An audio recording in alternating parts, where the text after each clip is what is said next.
Hey guys, welcome back to my channel.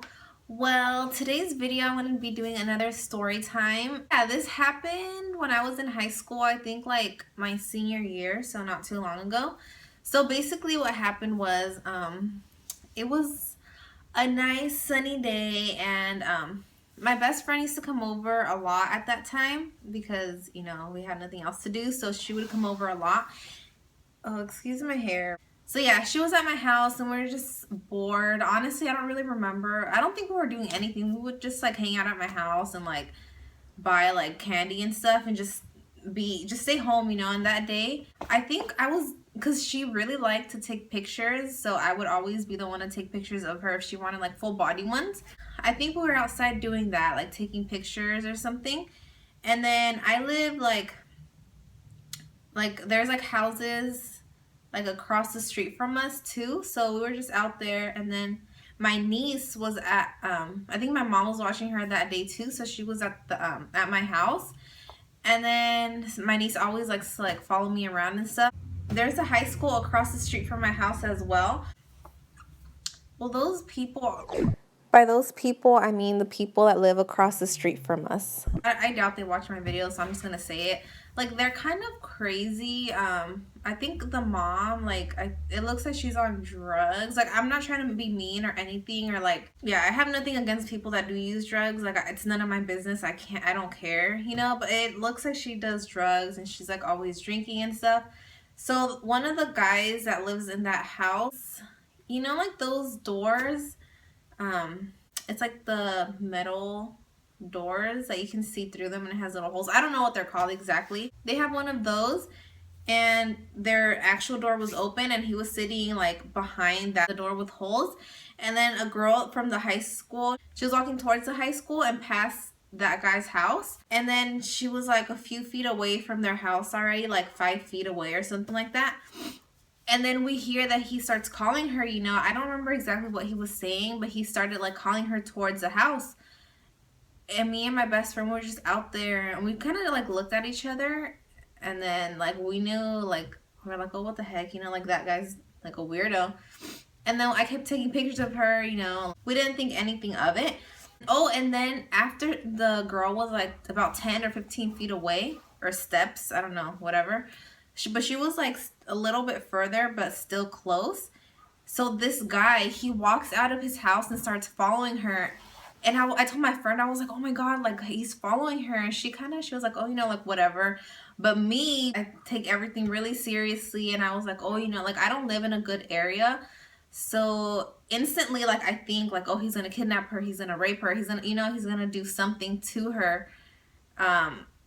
So I told her, I was like, no, we're going to follow him because he can do something to her and it's going to be our fault because we saw and we're not doing anything, So she was like, okay, like we followed each other, I guess, with whatever we wanted to do, which got us in a lot of trouble. I have a lot of stories.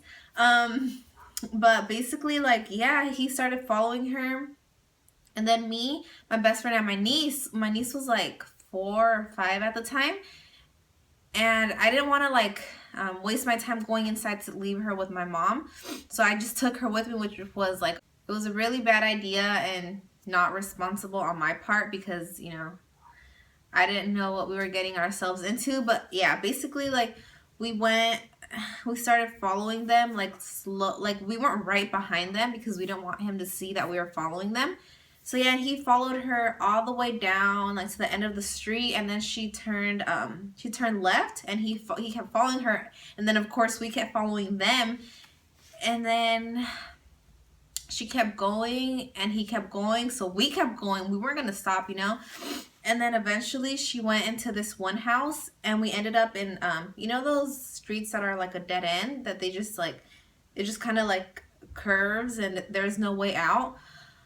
We ended up in one of those streets and she went inside her house, I guess, like whatever. And I don't even think she ever noticed that he was following her, but we did. Once I guess he didn't have anyone else to follow, he like turned around and there was like no one in this street. I don't know why. It was like 3 o'clock in the afternoon, so it was kind of weird that it was like empty, like there was nothing going on in that street. So yeah, he turned around and he saw us, and then like instantly, like we knew we had messed up at that point, because he turned around and he said something. Oh, he was across the street and we were on the other side of the street. He was like, "Come here, come here." And we were like, "No," like, you know, we were scared. And then he started coming towards us, so we ran to like to get to the other side and then curve and get out of that street.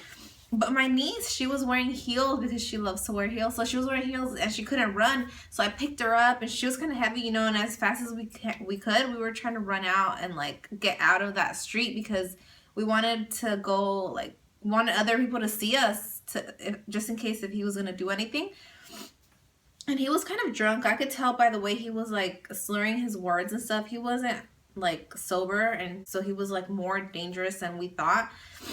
And yeah, and then a truck passed by, and then my best friend told me, she was like, "Oh, look, there's your dad." He wasn't my dad, but she just wanted to say that so he can hear and like maybe back off, but he didn't, like he didn't care. And the truck just passed by, of course, because, you know, that wasn't my dad, and people around here don't really care. So yeah, and then I got scared and we started running, and then we called the cops. And we told them, like, oh, we started following him because he was following a girl and now he's following us, you know. So it's there's a high school around here, so they obviously take it really seriously when they get a call like that, because, you know, there's kids everywhere. So yeah, and then after like 2-3 minutes, we saw cops everywhere, all around my neighborhood, and I was like, oh my god, like, we caused all of that, you know. Yeah, so we started walking back, and then, well, running back actually to my house.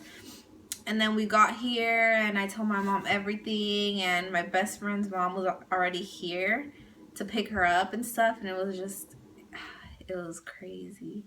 And then like after, I forgot how long, it wasn't that much longer after this happened, that because that guy, he lives there, and then there's like other people that live there. So then we got into like an argument. I forgot why. But basically we went over there and his sister was like, oh, she was like, oh, well, your daughter, because it was my dad and my sister and me. We were over there. I really don't know why. She was like, well, your daughter, she shouldn't be dressing the way she does, because that's what's going to provoke something to happen to her, or something like that. And that day I was wearing jeans and a t-shirt. Like what does she mean, you know? And even if I was wearing a dress or shorts, like, that doesn't give anyone the right to do anything to you, because I mean, why can't guys can wear anything, and that doesn't, I don't know, it's just really, I think it's really unfair how people think like if a girl's wearing something like showing more skin, that it's her fault if something happens to her, which is not true at all. Yeah, so this lady, his sister, she was like, yeah, well, it's her fault, she doesn't even look her age. And I was like, how is that my fault? Like, it's not my fault I don't look my age. Well, at that time I was like 16 or 17, but it wasn't my fault, you know, and I wasn't doing anything. It wasn't my fault, you know. And then she was just basically protecting his brother, and then we were telling her that no, like, to tell him to not follow people, like, you just don't do that. She was like, oh, well, he was drinking that day. Like, okay, that doesn't make it right, you know. That's what I'm trying to say. Like, okay, I understand it was her brother and she was trying to protect him, but at the same time, like, what about us, you know? What about if he would have done something to the girl? Like, what about if he would have done something to me and my friend and my niece, you know? That's not okay. But yeah, that's basically it. Thank you guys for watching. Don't forget to give this video a thumbs up if you guys enjoyed. Subscribe if you haven't already. And yeah, see you guys next time. Bye.